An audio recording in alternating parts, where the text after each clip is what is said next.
Well, hello again.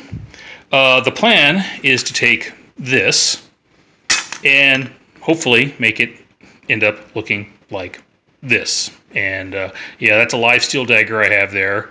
It's going to run you, something like this is going to run you at least $100 probably. And we all know how cons and other places actually feel about actual weapons versus the cosplay stuff.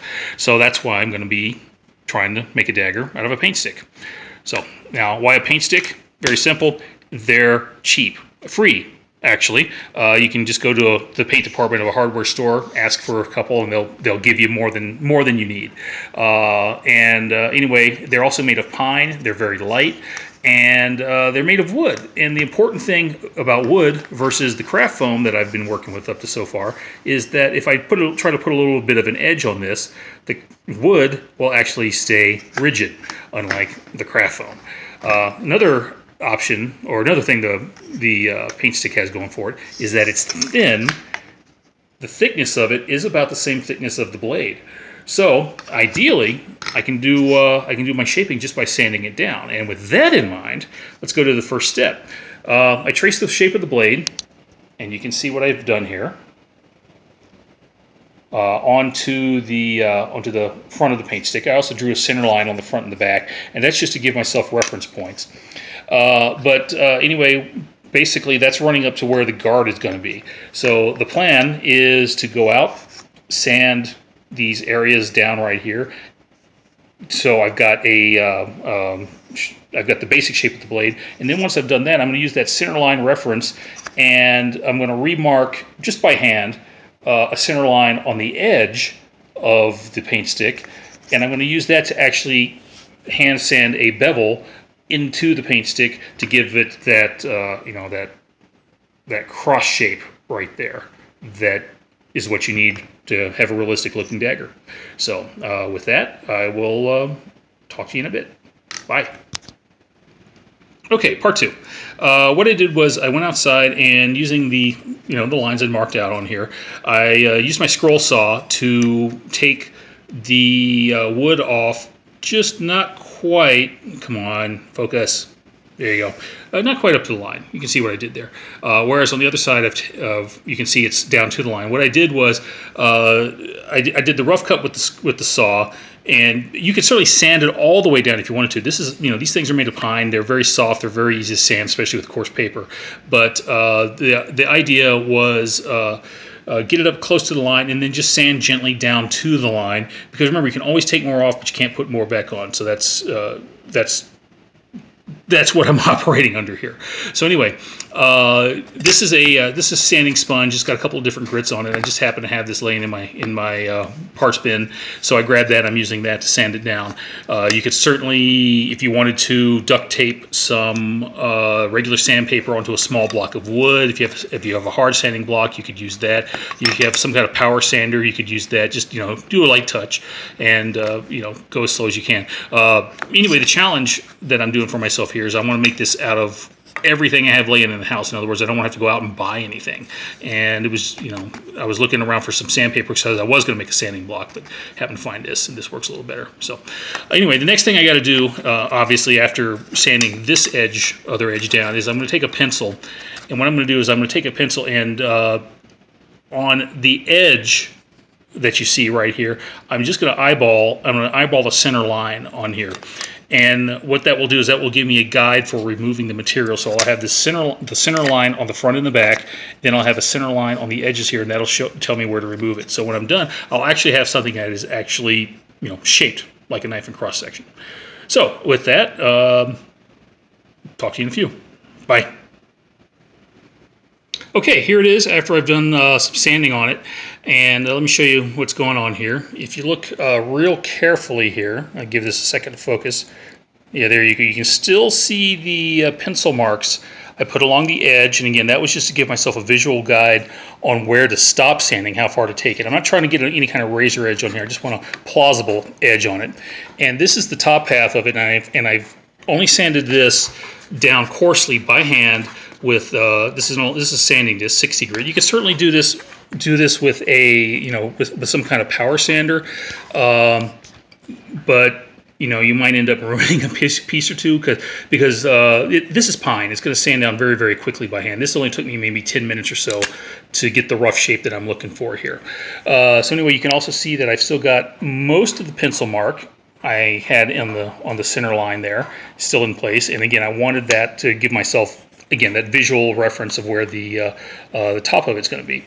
So one thing you want to do is when you're working this, you want to make sure you have a good backing to it, because again, it's pine, it's thin, it's going to flex, and if you bear down too hard on it, it will flex. But that's the nice thing about the really heavy grit, is that it will take off the wood fairly quickly without too much pressure. So anyway, next thing I did was I went on the back side of it, and using the 150 grit side on this sanding sponge, I just went ahead and worked the whole thing. And what I did was I went back and forth very, very quickly while rotating it, and that helps give me the shape that I'm looking for. And again, the blade edge is going to come right up to here, and I'll show you what I'm going to be doing with that later.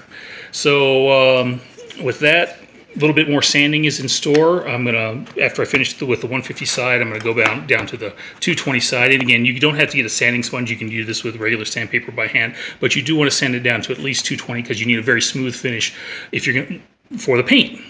And I think that is the next time you'll see this. So talk to you in a few. Okay, here's where we stand now. What I did was I was a little concerned about painting this, and the reason for that is that really this takes I'm working on pine here, and you should really prime it if you can, but I don't have any primer. And again, my goal here was to do this at no cost, just with stuff I have laying around the house. What I did was I took the gunmetal model paint, this stuff, and I put a coat of the paint on the blade, and then I buffed it with the very fine sandpaper. This is a 600 grit stuff. And then very lightly buffed it, although I did a couple spots buff down to the wood. Then I put another coat of the paint on there.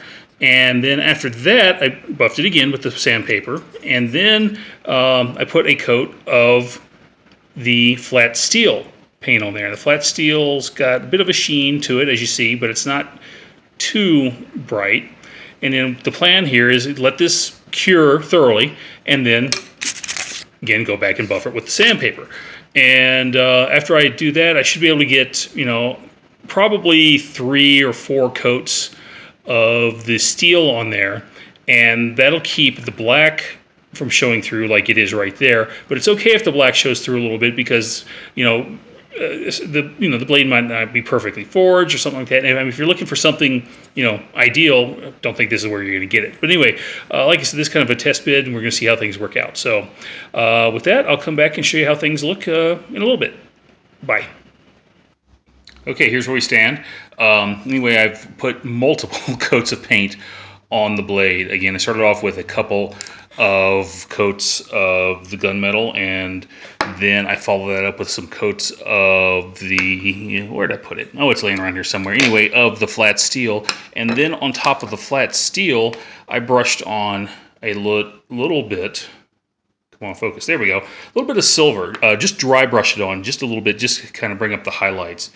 And what I was doing also was between every coat of the paint, after I let it dry thoroughly, I gave it a very light buffing with the 600 grit sandpaper. And again, that's just to smooth everything out for the next coat. And I think overall looks pretty good. If you look here, you can see where there's just some highlights from the silver. There's a little bit of the gunmetal showing through, and I think that kind of gives it that patterned steel look. I do like it. I do.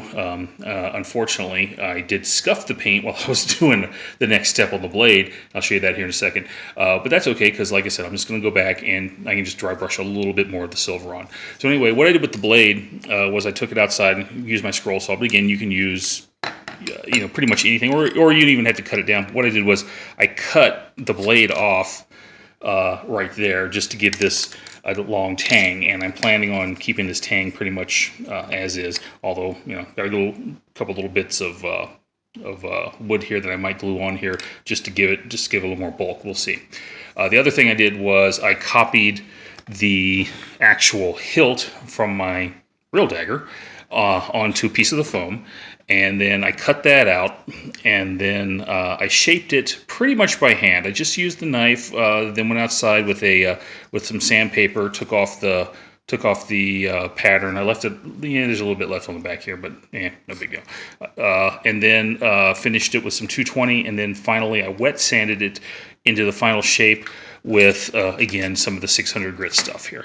And that seems to work really, really well. So after this dries completely, what I'm going to do is I'm going to seal it with some Titebond and then start painting the actual cross guard. And anyway, that's what it's going to look like from the front. And we'll see. I'm probably going to just go with steel for the crossguard, although I do have some flat brass that I could use, and I think that might be an interesting contrast, but we'll see. So anyway, that's it for now. So I'll show you how things look here in a little bit. Bye. Okay, here's where we stand. I've went ahead and got the cross piece on here. And what I did was I cut this out of the floor foam, sanded the texture off of one side, and then I sealed it with, of all things, Titebond. Just rubbed it on with a finger. I probably could have used a brush, maybe even thinned it out a little bit. But one of the comments in one of my videos, somebody suggested using Titebond to seal the foam, and it worked really, really well.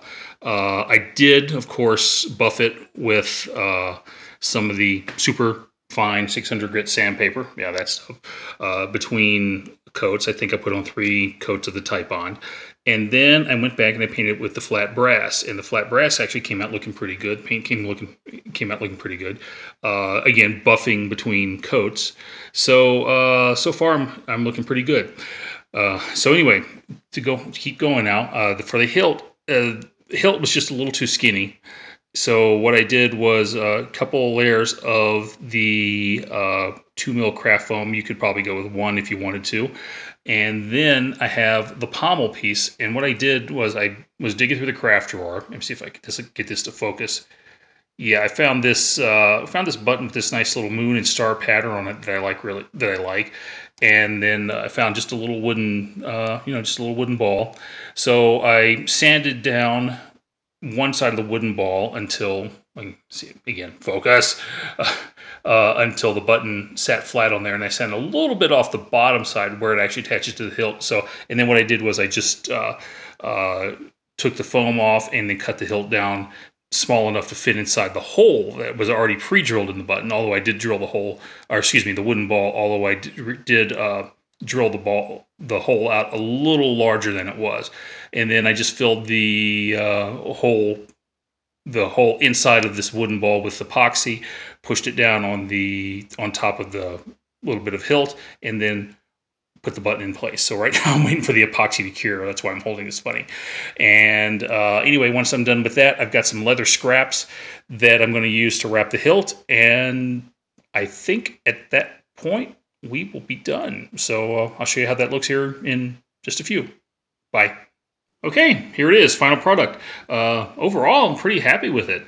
Looks pretty good. The blade's got nice color, nice shape to it.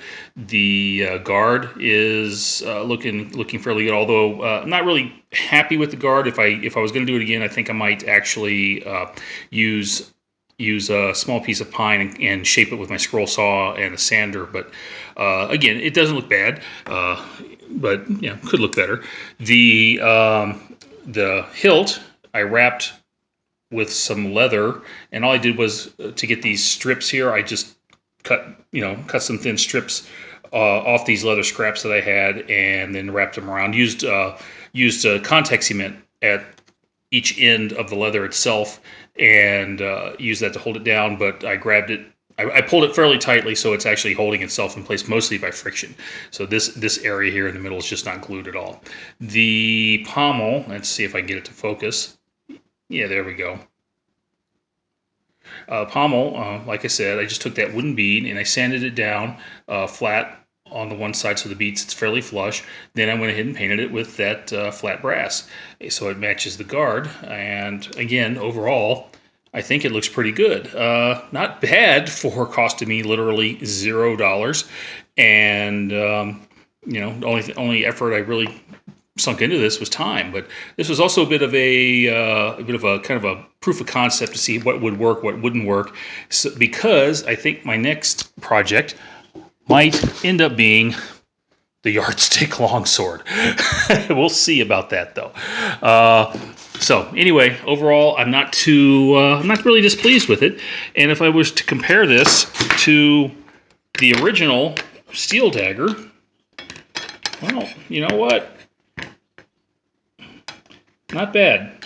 Not bad at all. So, again, for cosplay, for doing something cheap, can't beat zero price with stuff I just found laying around the house. So, anyway, let me edit all this together and get it up on YouTube. And thanks for watching. Bye.